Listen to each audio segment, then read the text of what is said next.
कितने बच्चे हैं आपके? एक बेटी है। शोहर कहाँ हैं? शोहर फोत हो गए। क्या हुआ था? उनका हो गया था। उसके इंतकाल से पहले भी और बाद में भी उनका ही कब्जा था घर पे। बेटी भी मेरी उन्होंने जबरदस्ती छीन ली। मिलने भी मुझे नहीं देते। पहली बार मैं गई थी उन्होंने मुझे मिलने दिया। जब दूसरी बार गई तो ये मुतालबा रख दिया कि जमीन जो मेरे अबू ने मुझे दी है वो बेटी के नाम कर दूं। जब मैंने कोई जवाब नहीं दिया तो फिर उन्होंने मुझे बेटी से भी मिलने नहीं दिया। फिर मैं अपने गाँव गई, उधर भाई ने कहा कि अपनी बेटी छोड़ दो तब हम तुमको रखेंगे। आपको ऐसा मिला है कि नहीं मिला? मिला है, लेकिन कब्जा उस भाई का है। मैं सब दुनिया की लानत मेरे भाई ने कबूल कर लिया, रिश्तेदारों की, बाहर की, सब की, लेकिन जमीन ज्यादा छोड़ और घर में हिस्सा देने के लिए फिर भी तैयार नहीं है। आगे से मुझे बदनाम कर रहा है कि मैं बदचलन हूँ, गाड़ियाँ आती हैं, मैं रातों को जाती हूँ, मैं जिस्म फरोशी करती हूँ, ये करती हूँ, वो करती हूँ। ये बात देखे सारे रिश्तेदारों ने मेरा ही कसूर कहा है। उस बेगैरत आदमी और जालिम को कोई कुछ नहीं कहता। अस्सलाम वालेकुम नाज़रीन, मैं हुमैरा बाइकर लीडर टीवी के साथ। नाज़रीन, इस टाइम मेरे साथ एक ऐसी माजी मौजूद है जिसके शोहर के इंतकाल के बाद उसके ससुराल वालों ने घर से बाहर निकाल दिया और अपने सके भाई के घर जब गई तो सके भाई ने भी घर से बाहर निकाल दिया।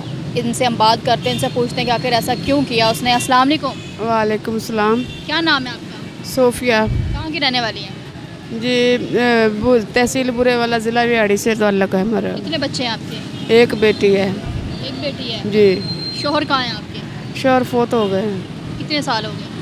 सन 21 में फोत हुए थे, 22 में फोत हुए थे, दूसरे महीने में। अच्छा, तो क्या हुआ था शोहर को? उनका हो गया था। अच्छा, शोहर के इंतकाल के बाद कहाँ रह रही हैं तब से? मैं इंतकाल के बाद इधर से लाहौर से मैं रह रही हूँ 4-5 साल से। तो जो उसके इंतकाल से पहले भी और बाद में भी उनका ही कब्जा था घर पे। जो से माल मवेशी था, जो भी थी, सब सैलरी भी उनको ही देते थे। तो तब पहले भी कब्जा उनका था, बाद में भी उनका है। तो मुझे तो शोहर की जायदाद वगैरह थी, माल घर था, ज़मीन थी, और जो गाय भैंसे, जो बकरियां वगैरह, जो जानवर थे, सब उनके कब्जे में। मेरा सामान भी, बेटी भी मेरी उन्होंने ज़बरदस्ती छीन ली कि जेठानी का हुक्म चलता था घर में।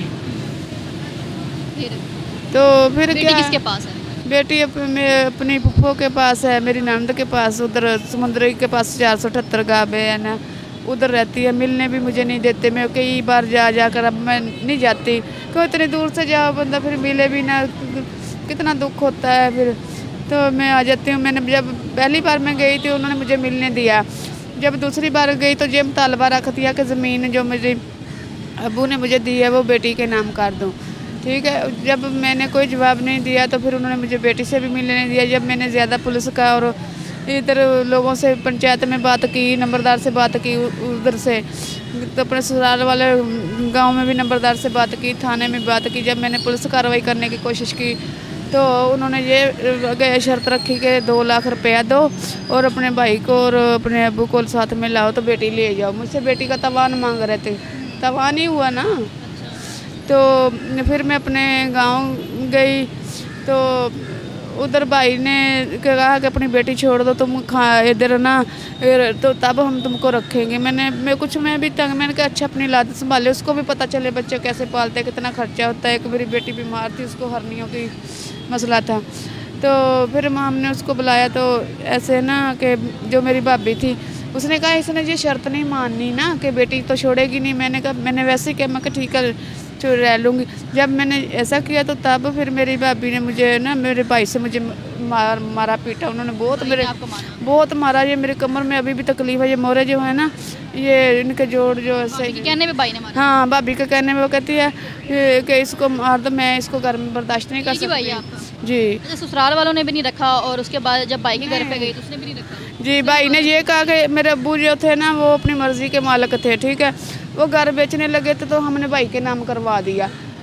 ये हमने बुरा किया, बेच देता। अच्छा, आज लोग किराए पे मकानों पे धक्के खाता तो उसे पता चलता। आपका अपना मकान है? हाँ, हमारा साथी घर है। आपका भी हिस्सा है? जी, हिस्सा है, लेकिन नाम उसके कराने के लिए मेरे नाम है।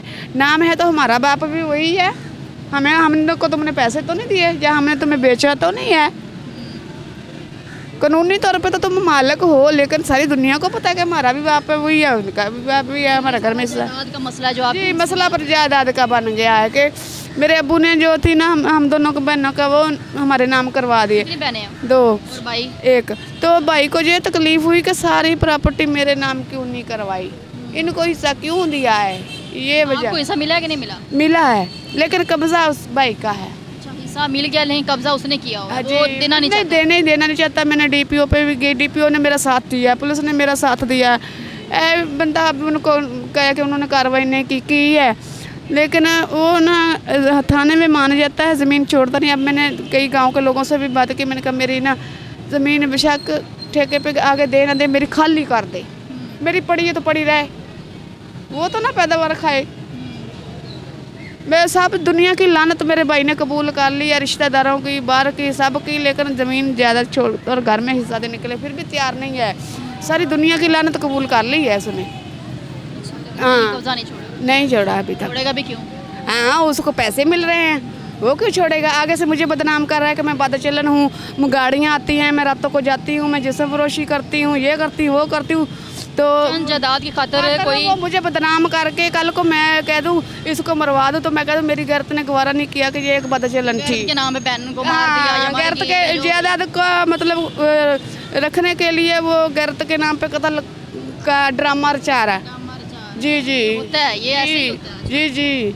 और मैंने भी बहनों को गैरत के नाम पे कहा जाता है कि गैरत के नाम पे हमने कत्ल कर दिया, जबकि जब पीछे जब स्टोरी सुनते हैं तो असल स्टोरियाँ निकलती ऐसे ही हैं। जी जी। अब मैं अभी आपके थाने अपने उस मुतल्लिका थाने से बात करवाती हूँ, मेरे पास सारे नंबर हैं वकीलों के भी और थाने वालों के भी, जिससे कहे मेरे आपकी उस पटवारी से भी बात करवा देती हूँ। मैंने कितनी बार मैं गई हूँ, क्या क्या हमारा उधर है सिलसिला, ये जायदाद का प्रॉपर्टी का मसला। अच्छा, मैं ये बात पे हैरान हूँ कि थोड़ी सी जायदाद की खातिर जो इतनी है भी नहीं, ज़्यादा हो तो बाद में पता नहीं क्या करते, मुझे कब के ज़मीन में टुकड़े करके दफन कर चुके होते। जायदाद की खातिर भाई देखेंगे। ये बात देखें, सारे रिश्तेदारों ने मुझको भी मेरा ही कसूर कहा है, उस बेगैरत आदमी और जालिम को कोई कुछ नहीं कहता, क्योंकि उन्होंने उनसे नान की शक्ल लेनी है, उनसे मिलना जुलना है, उनसे तल्लक रखना है ना उससे, तो क्योंकि रिश्तेदारों में वही फिर सरबराह हमारा वही सरबराह है ना। अबू तो जिंदा है, लेकिन मख्तियारी अब जिंदा है, लेकिन अख्तियार तो भाई के पास है ना, तो उसने सारे रिश्तेदारों पे फोतगियों पे जाना, खुशियों पे जाना, तो सब रिश्तेदार भी उसका ही साथ देते हैं। इतने जालिम है,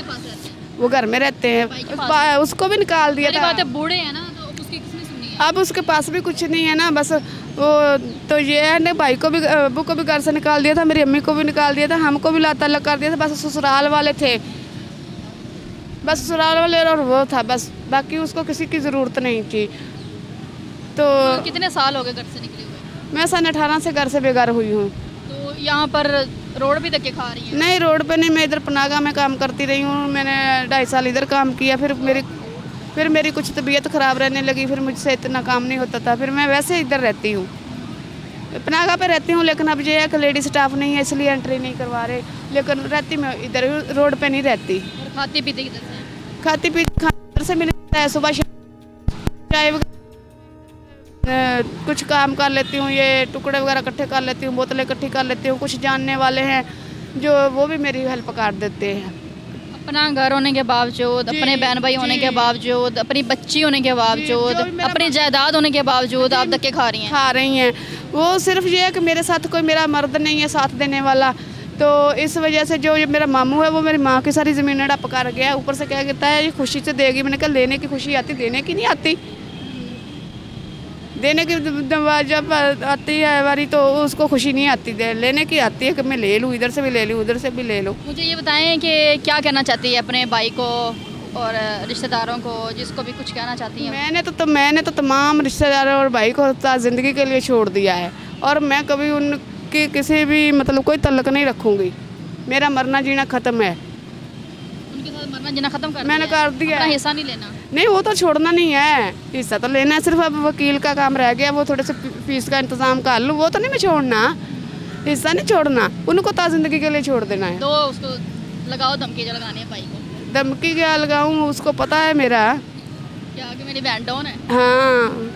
अच्छा जी नाजरीन, आपने देखा है कि जब माँ बाप इस दुनिया से चले जाते हैं और जब आपके सर पे किसी मर्द का हाथ नहीं होता, सहारा नहीं होता, तो फिर कमजोरी ये है कि मेरे साथ कोई मर्द नहीं है, सिर्फ नहीं होता, तो फिर यही हाल होते हैं कि आपके अपने बहन भाई जो है वो आपके साथ दुश्मन बन जाते हैं। चंद जायदाद की खातिर बहन के दुश्मन बन गया और कह रहा है कि उसको बदनाम करने की कोशिश कर रहा है कि ये किसी तरह से इसको मैं बात चलन करार दे दूँ। गुंडे भी भेजते हैं मुझको मारने के लिए, वो तो मैं अपने फिर सारी रात जागती रहती हूँ। नाज़रीन, आपने इसकी बातें सुनी हैं, तो मैं यही कहना चाहूँगी कि माँ बाप को चाहिए कि अपनी ज़िंदगी में जो जायदाद के हिस्से हैं ना, वो अपनी ज़िंदगी में बहन भाइयों को देकर जाएं। जब शोहर की बीवी आ जाती है, बहन का हस्बैंड आ जाता है, तो ये आपस में दुश्मनियाँ इनकी स्टार्ट हो जाती हैं। अभी चंद जायदाद की खातिर जो है किस तरह बहन पर इल्ज़ाम लगा रहा है, किसी तरह उसको लोगों को बताऊं कि मेरी बहन जो है वो गलत है, गलत काम करती है, ताकि उसको जो है जायदाद ना देनी पड़े। सारे मामलात आपके सामने हैं। मुझे इजाज़त है, मिलते अगले प्रोग्राम में, तब तक के लिए अल्लाह हाफ़िज़।